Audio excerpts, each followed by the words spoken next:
ವೀಕ್ಷಕರಿಗೆ ನಮಸ್ಕಾರ. ಈ ಹೊತ್ತು ಮತ್ತೊಂದು ಮಠ, ಮತ್ತೊಂದು ಗುರು ಸಾನ್ನಿಧ್ಯ. ಗುರು ಅಂದರೆ ಬೃಹತ್ ಅಂತ ಅರ್ಥ. ಹಾಗಾಗಿಯೇ ನಗುರೋರಧಿಕಂ ಅಂತಾರೆ. ಅಂದರೆ ಗುರುವಿಗಿಂತ ಅಧಿಕರಿಲ್ಲ ಅಂತ ಅರ್ಥ. ಅಂಥ ಬೃಹತ್ ಆಶ್ರಯವನ್ನು ಅರಸಿ ನಾವು ಈ ಹೊತ್ತು ಹೊರಟಿರ್ತಕ್ಕಂಥದ್ದು ಚಿತ್ರದುರ್ಗ ಜಿಲ್ಲೆಯ ಸಿರಿಗೆರೆಯ ಬೃಹನ್ಮಠ, ತರಳಬಾಲು ಬೃಹನ್ಮಠಕ್ಕೆ.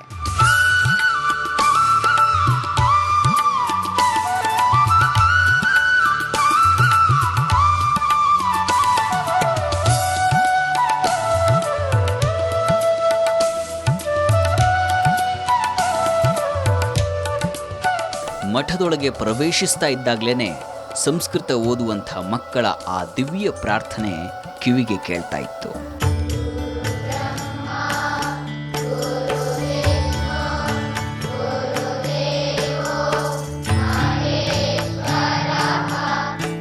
ಮಕ್ಕಳ ಮಂತ್ರಪೂತವಾದ ಪ್ರಾರ್ಥನೆಯನ್ನು ಕೇಳಿ ಅಲ್ಲಿನ ಮಕ್ಕಳನ್ನು ಮಾತಾಡಿಸಿದ್ವಿ, ಹೇಗಿದೆ ಪಾಠಶಾಲೆ ಅಂತ.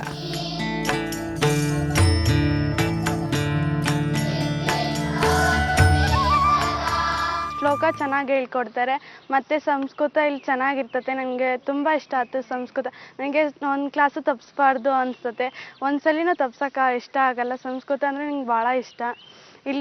ಇಲ್ಲಿ ಟೀಚರ್ಸು ಸಂಸ್ಕೃತ ಎಷ್ಟು ಚೆನ್ನಾಗಿ ಹೇಳ್ತಾರೆ ಅಂದರೆ, ಮತ್ತು ಸಂಸ್ಕೃತದಲ್ಲಿ ವ್ಯಾಕರಣ ಇದೆ, ವ್ಯಾಕರಣನೂ ಚೆನ್ನಾಗಿ ಹೇಳ್ಕೊಡ್ತಾರೆ ಸಂಸ್ಕೃತದಲ್ಲಿ.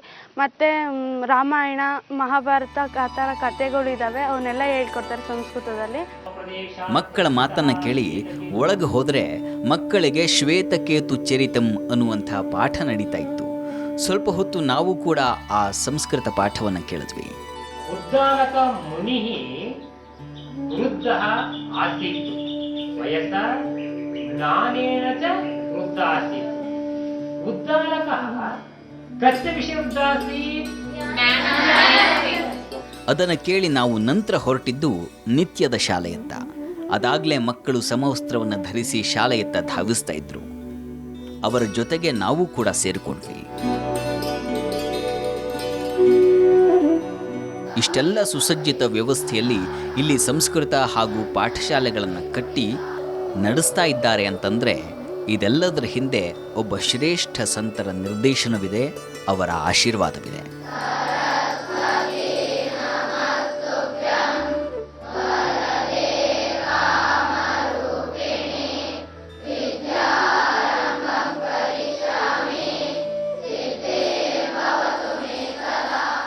ನಮ್ಮ ಮಠದ ಮೂಲ ಪುರುಷರಾದ ಮರುಳು ಸಿದ್ಧರು ತಮ್ಮ ಶಿಷ್ಯ ತೆಲುಗು ಬಾಳು ಸಿದ್ಧನಿಗೆ ತರಳ ಬಾಳು ಅಂತ ಆಶೀರ್ವಾದ ಮಾಡಿದರು.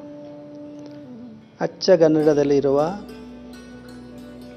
ಇಹಪರ ಬದುಕಿಗೆ ಮಾಡಿರುವ ದಿವ್ಯ ಆಶೀರ್ವಾದ ಮಂತ್ರ ತರಳ ಬಾಳು. ತರಳ ಅಂದ್ರೆ ಮಗನೇ ಬಾಳು, ನಿನ್ನ ಜೀವನ ಚೆನ್ನಾಗಿರಲಿ, ನಿನ್ನ ಬಾಳು ಲೋಕದ ತರಳರ ಬದುಕಿಗೆ ನಿನ್ನ ಬಾಳು ಸಮರ್ಪಣೆಯಾಗಲಿ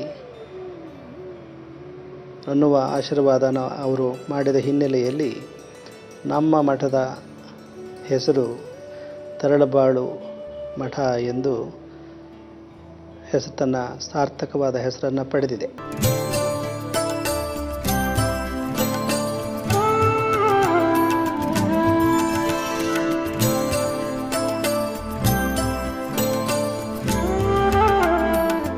ಇಷ್ಟೆಲ್ಲ ವಿದ್ಯಾದಾನವನ್ನು ಮಾಡ್ತಾ ಇರುವಂಥ ಈ ಸಿರಿಗೆರೆಯ ತರಳಬಾಳು ಮಠಕ್ಕೆ ತನ್ನದೇ ಆದ ಗುರು ಪರಂಪರೆ ಇದೆ.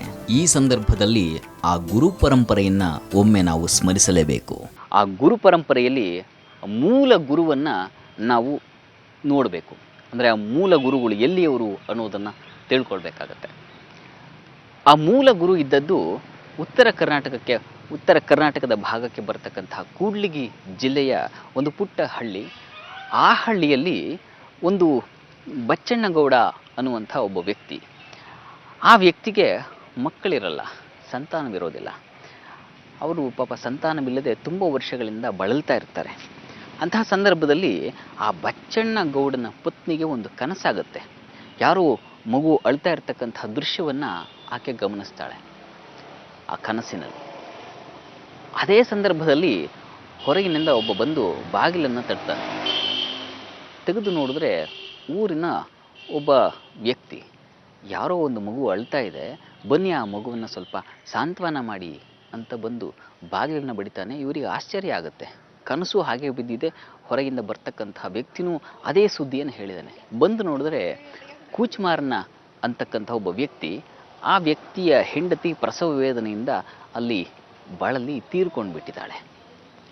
ಆತ ಕೂಡ ಹೆಂಡತಿ ಸತ್ತಿದ್ದನ್ನು ನೋಡಿ ಆತನು ಸಾವನ್ನಪ್ಪಿದ್ದಾನೆ. ಮಗು ಅನಾಥವಾಗಿದೆ. ಅಂಥ ಅನಾಥವಾದ ಮಗುವನ್ನು ಈ ಬಚ್ಚಣ್ಣ ತಂದು ಮನೆಯಲ್ಲಿ ಸಾಕ್ತಾನೆ. ಅದಕ್ಕೆ ಮರುಳಸಿದ್ದ ಅನ್ನುವಂಥ ಹೆಸರನ್ನಿಡ್ತಾನೆ. ಮರುಳಸಿದ್ದರು ಅಪ್ರತಿಮ ಪ್ರತಿಭಾಮಣಿ.